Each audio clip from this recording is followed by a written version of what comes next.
¿Cuáles son las causas de la crisis del fútbol peruano? Como es de conocimiento, en el año 2018 fuimos al Mundial de Rusia, en el cual quedamos terceros en la tabla C. Pero sin embargo, antes de este acontecimiento ya teníamos 36 años sin ir a un mundial. ¿Qué hechos precedieron en el fútbol? Durante el pasar de los años, el fútbol peruano tuvo muchos cambios con respecto a sus entrenadores. Los entrenadores con mayor renombre y mediáticos fueron: del año 2000 al 2001, Julio César Uribe; del año 2007 al 2009, José del Solar, el Chemo; del 2010 al 2013, Sergio Markarián, cuyo apelativo era el Mago Markarián. Todos ellos conocidos como futbolistas en sus comienzos, quienes experimentaron en el pasar de los años como entrenadores, sin tener conocimiento especializado en ello. Es por eso que el conocido periodista deportivo Alfredo Bengolea nos dice que no formamos deportistas y cuando no clasificamos echamos la culpa a los entrenadores o futbolistas. Daremos a conocer 4 razones de la crisis del fútbol peruano. Empezaremos con una de las crisis fundamentales para el fútbol peruano, como lo es la mala alimentación y las deficiencias en la salud. Un estudio realizado en adolescentes futbolistas amateurs del Club Cantolao, donde se debía incluir harina de pescado en su dieta, demostró que no influye demasiado en el rendimiento físico, pero sí existe un incremento en la hemoglobina, lo cual también puede ser consecuencia del entrenamiento físico. La Organización de las Naciones Unidas para la Alimentación y Agricultura y Organización Mundial de la Salud recomiendan 2.839 kilocalorías diarias en promedio para varones de 10 a 18 años. Este valor se incrementa en 14.9% en aquellos adolescentes que realizan actividades físicas intensas. En el Perú, el Centro Nacional de Alimentación y Nutrición ha estimado que los adolescentes varones de 12 a 17 años procedentes de áreas urbanas necesitan en promedio 2.565 kilocalorías diarias, en tanto aquellos que realizan actividades físicas intensas requieren de 2.895 kilocalorías diarias. Asimismo, el consumo de bebidas hidratantes es fundamental para la recuperación de sales minerales gastados durante los entrenamientos, así como lo son para mantener un mejor rendimiento y a su vez para evitar lesiones a nivel muscular u ósea, como los calambres. Pese a ello, la ingesta de este tipo de bebidas es muy poco practicada entre jóvenes deportistas e inclusive ya profesionales, siendo un problema para lograr un máximo desarrollo.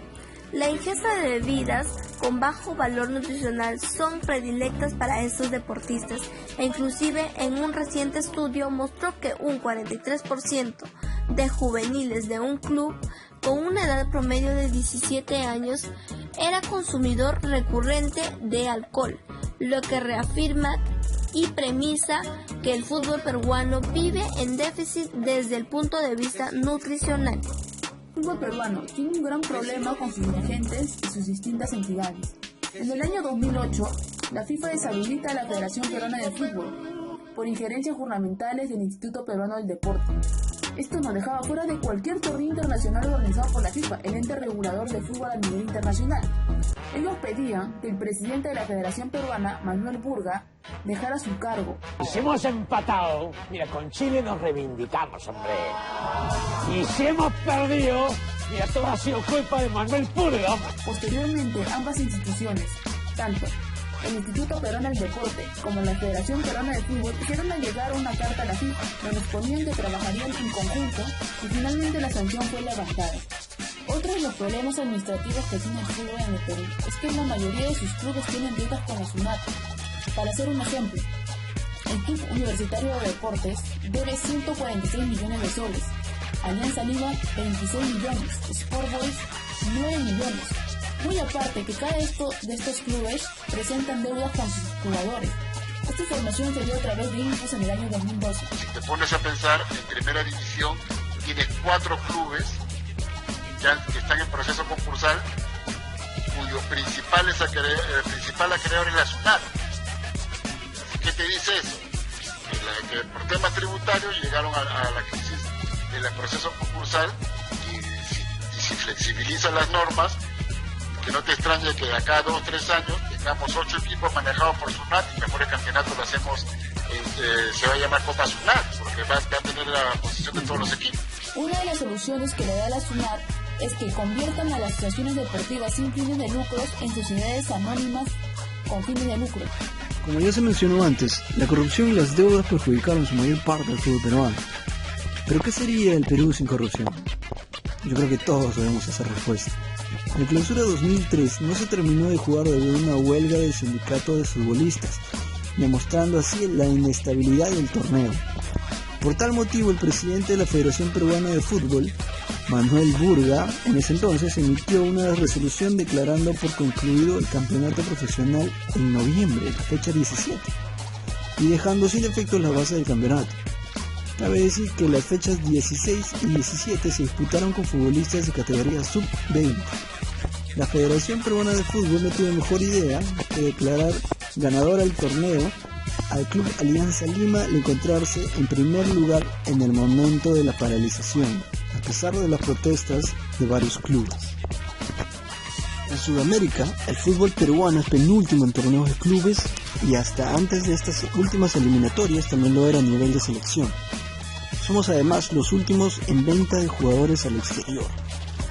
En principio no se vio al fútbol como un negocio y ahora tampoco lo es, porque los clubes no son fuertes institucionalmente. Los clubes iniciaron siendo asociaciones sin fines de lucro y a nadie le importaba tener un orden. Entonces, el directivo gasta todo lo que pueda para salir campeón, obtener prestigio y dejar endeudado al club, y a nadie le importaba. Las cifras de la Federación Peruana de Fútbol de los clubes peruanos son tristes. Ocupamos el último lugar en la exportación de jugadores. El 2016, por ejemplo, el Perú vendió por $2 millones. El 2017 tan solo ingresaron apenas $600.000. El rubro significa apenas el 3% de los ingresos de los clubes peruanos, mientras la venta de jugadores significa el 41% de ingresos de los clubes en Colombia y el 22% en Chile.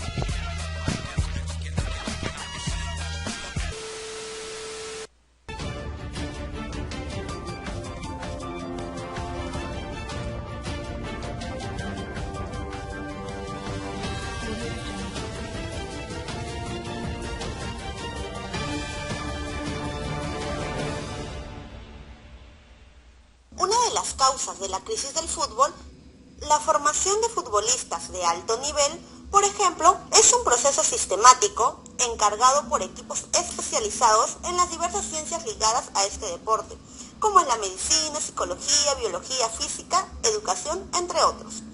Mientras que en nuestro país han sido confiada la tarea por lo general a personas con poco conocimiento a la educación del deporte, iniciaron como entrenadores de la selección peruana Marcarián, Uribe y Del Solar. Sí, lo han llamado ratón a Marcarián. También esta vez le cayó su chiquita a los árbitros de esta parte del continente. No se lo voy a admitir más, lo voy a desenmascarar. En su última conferencia levantó polvareda.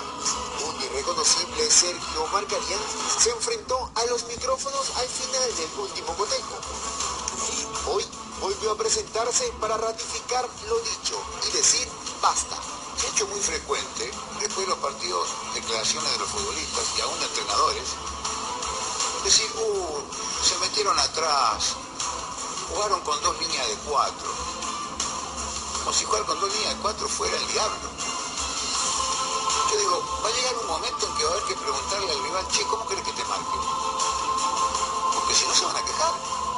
Siendo ellos conocidos anteriormente como deportistas y no especializados en el deporte como entrenadores. Es aquí donde queda al desnudo la incapacidad de la organización del fútbol peruano de producir jugadores de alto nivel, donde demuestra que hay una mala organización en la administración deportiva.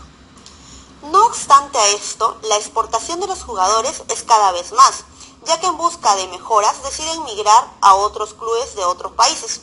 Pedro Gallese, quien inició su carrera en la San Martín, en donde tenía un valor inicial de 50.000 euros, luego pasó por Juan Aurich, hasta llegar a los Tiburones Rojos de Veracruz. Y ahora en la actualidad tiene un valor de 1.5 millones de euros. Realmente subió su valor considerablemente. Ahora vayamos a hablar de Luis Advíncula, quien estaba valorado en 600.000 euros, incluso antes del Mundial, llegó a valer 1.5 millones de euros. Pero ahora en la actualidad, quien quiera llevarse al Rayo, tendría que pagar una suma de 3 millones de. Por otro lado, Miguel Trauco, quien inició en el Unión Comercio, luego pasó a Universitario, en donde llegó a valer 450.000 euros, más tarde pasó a formar parte del Flamengo de Brasil, donde tendría grandes partidos al lado de Guerrero, llegando a costar en ese entonces 2 millones de euros, pero en la actualidad, debido a que no juega mucho con su club, ha bajado su cotización a 1.75 millones de euros. Por ejemplo, el 50% de los jugadores migran a Argentina, mientras que el 30% a Brasil y una diferencia del 23% a México, quedándose así jugadores de nivel inferior, lo cual hace que los campeonatos entre clubes se encuentren por debajo de su potencial. Deloitte plantea que las organizaciones relacionadas a sus productos apunten con mayor profesionalismo en las diligencias que se realizan. 36 años de espera, pero una fiera nos prueban que la derrota sí valió la pena. Cuando mueva la esfera, detendrá en la tierra, dejando en alto los...